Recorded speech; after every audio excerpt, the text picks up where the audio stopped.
नमस्कार, बहुत बहुत स्वागत है आप सभी का हमारे खास कार्यक्रम राम नारायण राम में। मैं आप सभी के साथ कंचन। राम नारायण राम एक अद्भुत कार्यक्रम, एक ऐसा कार्यक्रम जिसके माध्यम से आप तक यहाँ पर बातें पहुँचाई जाती हैं, आप लोगों तक वो ज्ञान की बातें पहुँचाई जाती हैं जिनके बारे में ना तो आपको मालूम है और ना ही आप तक कोई ऐसी बातों को पहुंचाता होगा। तो चलिए कार्यक्रम को आरंभ करते हैं। हमारे साथ कार्यक्रम में हमारे खास मेहमान जुड़े हुए हैं। हमारे साथ यहाँ पर संतान दल के प्रेसिडेंट शंकर सरकार जी और खास मेहमान संगीता मुखर्जी जी हैं। बहुत बहुत स्वागत है आप लोगों का। राम नारायण राम। राम नारायण राम। तो इस कार्यक्रम को हम आरंभ करेंगे और इससे पहले एपिसोड में हम बात कर रहे थे दर्शकों समस्या को लेकर कि समस्या का समाधान क्या है, क्योंकि हर इंसान जो है वो आज अपनी समस्याओं के समाधान के पीछे ही भाग रहा है, लेकिन फिर भी उसे समाधान नहीं मिल पा रहा है। तो हम कार्यक्रम को आगे बढ़ाते हैं। प्रेसिडेंट जी, हम इस बात को कंटिन्यू करेंगे और उसके साथ ही मैं चाहूँगी कि आप दर्शकों को ये भी बताएं कि वो समस्या के समाधान के लिए शॉर्टकट की तरफ ना भागे, बहुत जल्दी वाले समाधान की तरफ ना भागें, बल्कि धैर्य रखें, थोड़ा सा इंतज़ार करें, क्योंकि मुझे लगता है कि इंतज़ार करने से चीज़ें और बेहतर तरीके से होती हैं। जैसे कंचन का ये कहना था कि धैर्य रखना बहुत ज़रूरी है। जैसे प्रेसिडेंट मुझे भी कई बार डांट के कहते हैं कि देखो, आग में अगर हाथ जलाया है तो घाव को सूखने के लिए उतना टाइम तो देना होगा। कोई ऐसे रॉकेट साइंस वाली दवाई नहीं निकली कि मैं आज लगा लूँ और कल ये बिल्कुल क्लीन हो जाए मेरा हाथ। तो हर चीज़ में वक्त लगता है। अगर एक बच्चा भी पैदा होता है तो वो 9 महीने लेके ही पैदा होता है। अगर हम कहें कि नहीं 3 महीने में ही जैसे खेती बाड़ी में कर रहे हैं आजकल, साल में 4 बार खेती उगाई जा रही है, तो उस तरह से ना फल अच्छा होगा, ना उसको उस फल को खा के किसी की सेहत में कोई सुधार आएगा, रादर की गलत ही गलत हर तरफ फैलेगा। तो इसीलिए संतुष्टि रखना होगा, धैर्य रखना होगा, हर चीज़ अपने वक्त से होगी।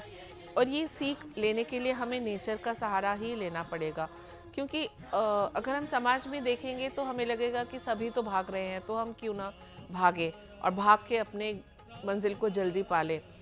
अगर हम इस सीख के पीछे लगे रहेंगे तो इसको तो रैट रेस कहते हैं। हर कोई भाग रहा है, आप भी पीछे जलूस में भाग लीजिए। तो आप में और गलती करने वालों में फ़र्क तो कुछ रहा नहीं। अगर आपको सच में सीख लेनी है तो आप नेचर से सीख लीजिए, प्रकृति से सीख लीजिए।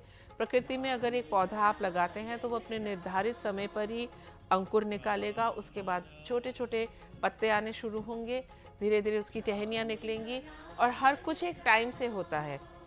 अगर एक मुर्गी अंडा भी देती है तो उसके ऊपर वो कुछ दिनों तक लगातार बैठेगी, तब जाके उस अंडे में से छोटा सा चूज़ा निकलता है जो कि बड़े होके फिर मुर्गी बनेगा।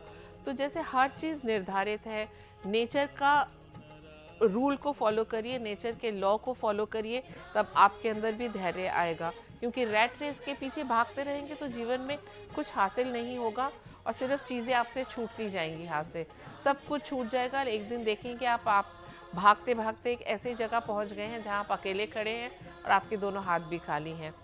तो ज़रूर इस तरह के जीवन की प्रत्याशा तो आपने नहीं की होगी।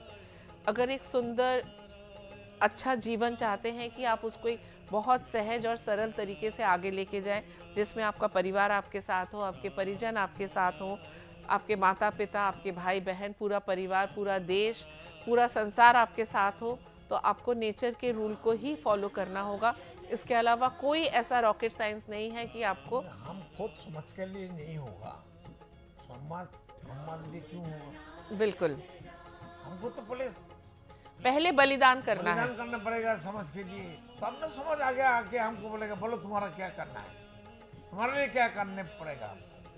बोले दिखाओ, हम खुद दिखाएंगे समझ को क्या करना चाहिए, तब तो समझ मेरे पास मेरे को करने के लिए। छोटा सा भी बच्चा होता है ना, हम सोचते हैं कि उसका स्वाभिमान नहीं है।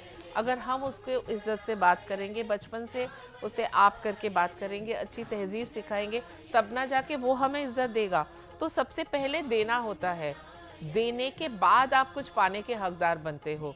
प्रकृति भी हमें देती है और वो तो कुछ मांगती भी नहीं है बदले में हमसे, सिर्फ दिए जा रही है। जिस दिन से प्रकृति का एग्जिस्टेंस हुआ है, आसमान है, सूरज है, हवा है, इन्होंने तो कभी किसी से कुछ वापस भी नहीं मांगा, सिर्फ दिए जा रहे हैं। लेकिन हम इंसान हैं, हमारे जीवन में सब चीज़ों के साथ एक छोटी सी लालसा भी है कुछ पाने की, लेकिन कुछ पाने के लिए पहले हमें देना होगा। बिना दिए जो सिर्फ पाने की प्रत्याशा करेंगे तो कुछ भी हाथ नहीं आएगा, जो आपका है वो भी आपके हाथ से निकल जाएगा। इसीलिए धैर्य रखिए, जीवन को नेचर के धर्म से चलाइए। पहले सिर्फ देते जाइए। और नेचर का धर्म क्या है?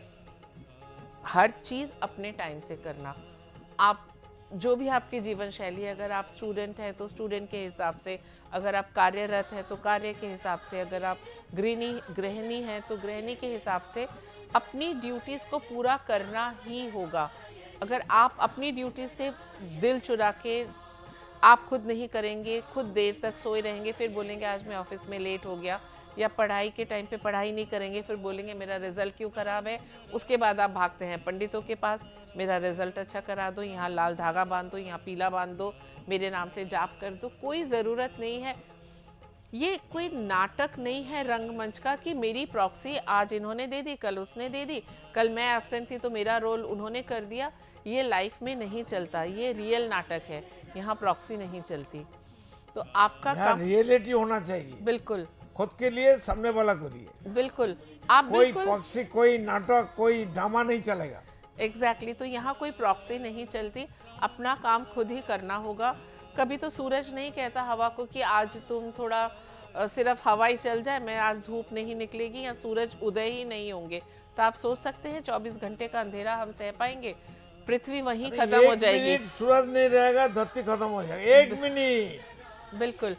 तो अगर वो लोग अपने कार्यरत से कभी भी इतना सा भी नहीं हटे हैं, इतना प्रेडिक्टेबल है उनका पैटर्न कि आप अगर गूगल खोल के देखते हैं ना कि सूर्य कितने बजे डूबेगा तो उतने बजे ही डूबता है। अगर नेचर इतना प्रेडिक्टेबल है तो इंसान इतना अनप्रेडिक्टेबल कैसे बन गया? और मनमानी कैसे करता है? वही तो। प्रकृति अगर मनमानी करेगा, इंसान जैसा करता है, बिल्कुल तो हम लोग जिएंगे। इंसान जिएगा ना, प्राणी जिएगा। जी बिल्कुल। इंसान, सिर्फ इंसान है अनप्रेडिक्टेबल। मैं कहती हूँ, बहुत गंदी लैंग्वेज में बोलते हैं, कुत्ते का भी पैटर्न होता है। जैसे हम एक ब्रीड होती है, जैसे हम बोले लैब्राडोर बहुत फ्रेंडली डॉग है, रॉटवाइलर बहुत गुस्से वाला डॉग है। तो एक हमें पता है कि ये इसका पैटर्न है, लेकिन एक इंसान कोई नहीं बता सकता। एक लड़का सुबह अपने माँ के पैर छू के, अपनी बहन से राखी बंधवा के घर के बाहर जाके दूसरी एक नारी का अपमान करता है। ये पैटर्न तो एक इंसान छोड़ के और कोई नहीं कर सकता। तो अभी भी वक्त है कि हमें समझना होगा, नेचर के नियम का फॉलो करेंगे तो ही जिंदगी सहज सरल होगी। माँ बाबा को पहले से बच्चा को तैयार करना है। बचपन से। अगर माँ बाबा अच्छा नहीं होगा, माँ बाबा बच्चे को ठीक से प्यार नहीं देगा, वो सुधर नहीं जाएगा, तो बच्चा कैसे सुधरेगा? जो पापा सिगरेट दारू पी के घर आता है, उनका घर का बच्चा कैसे अच्छा होगा?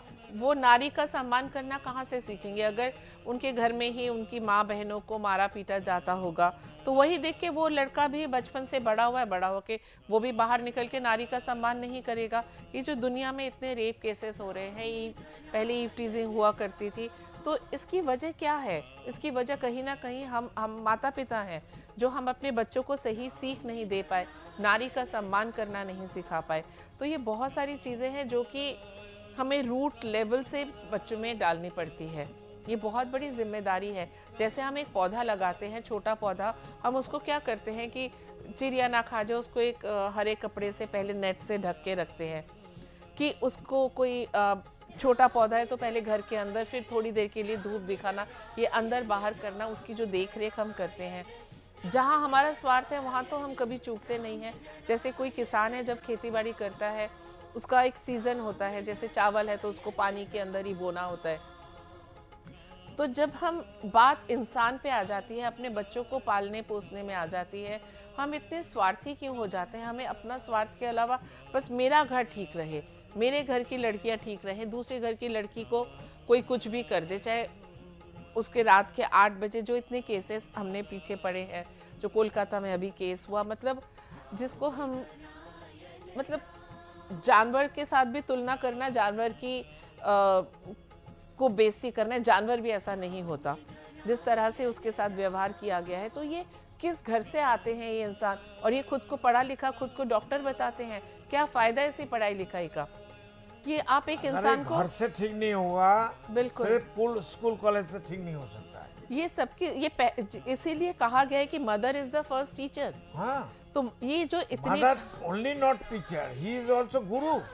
वही तो, गुरु मतलब टीचर मतलब गुरु ही हुआ, क्योंकि हम यही कहते हैं mother is the first teacher and teacher is the second.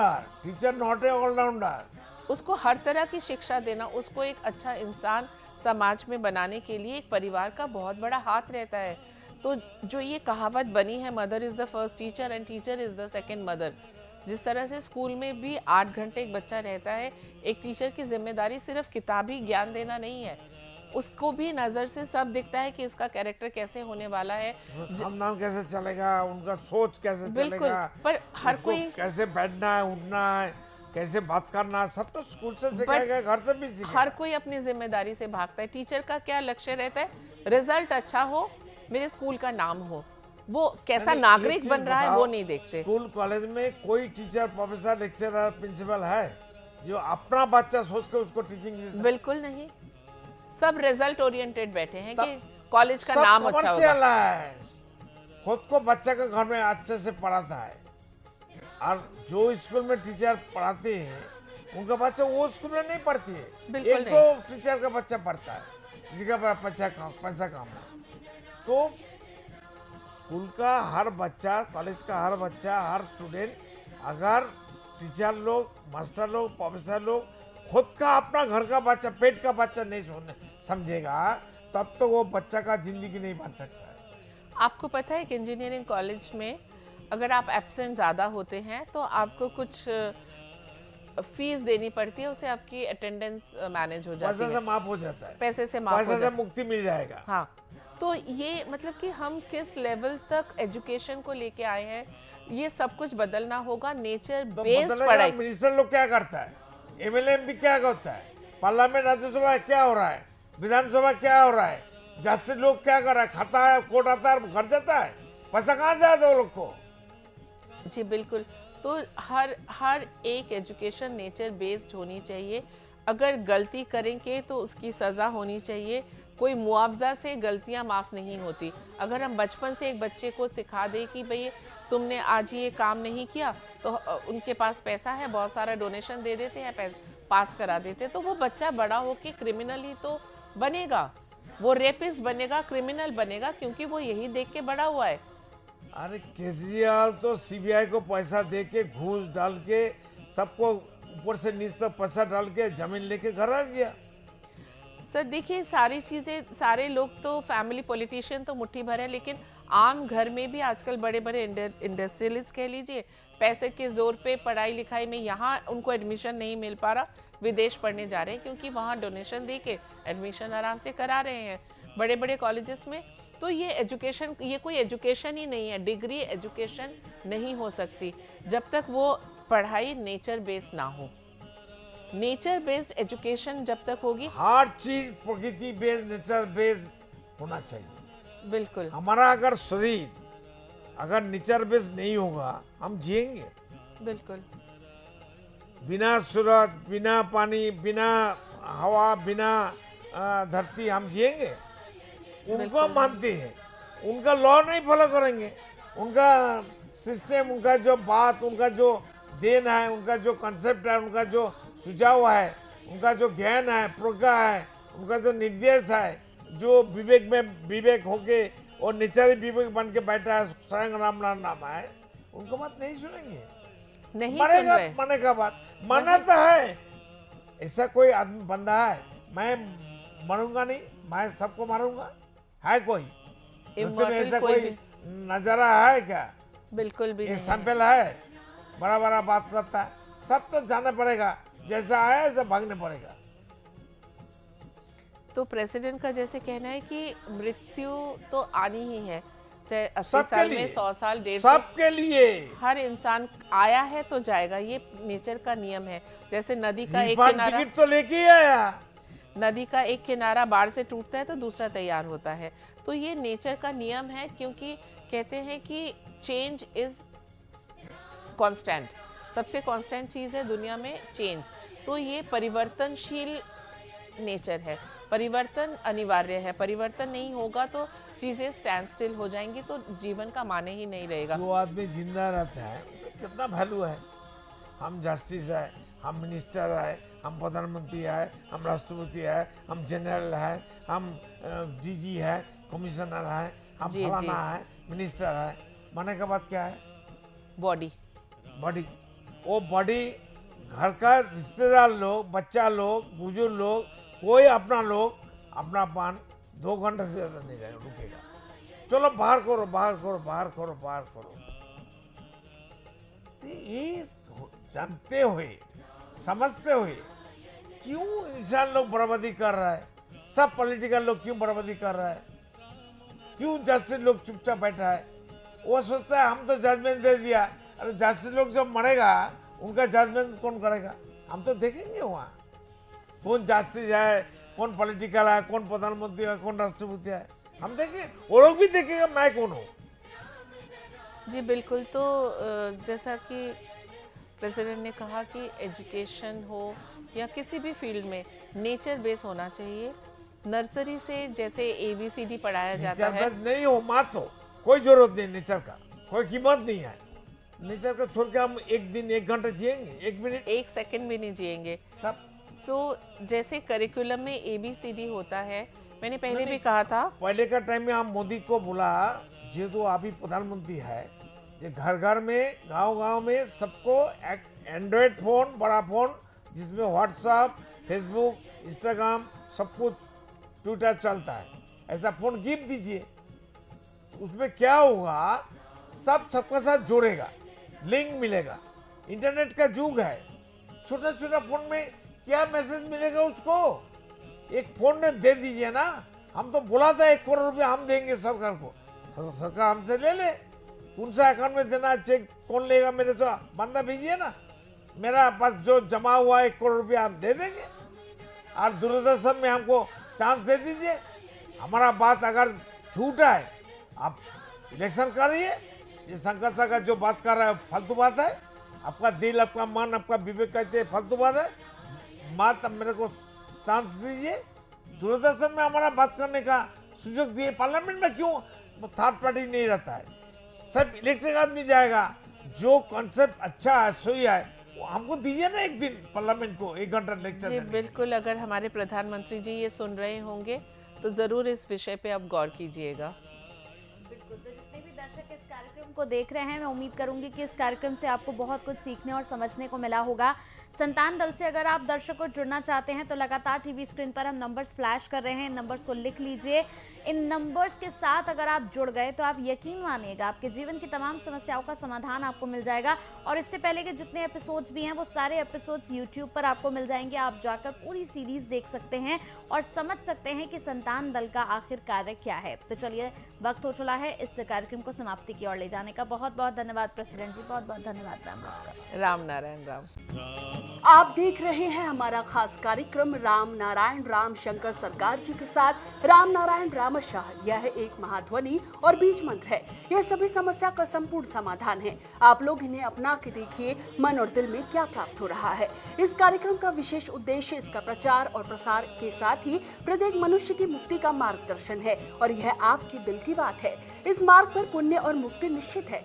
इस कार्यक्रम के माध्यम से संतान दल द्वारा चलाए जा रहे श्रेष्ठ सेवाओं से जुड़कर सबके कल्याण के लिए इस नए कार्य का हिस्सा बन सकते हैं और वृद्धाश्रम, गौशाला, गरीब और वंचित बच्चों की शिक्षा का भी सहयोग और समर्थन कर सकते हैं। संतान दल सबका एक ही परिवार है।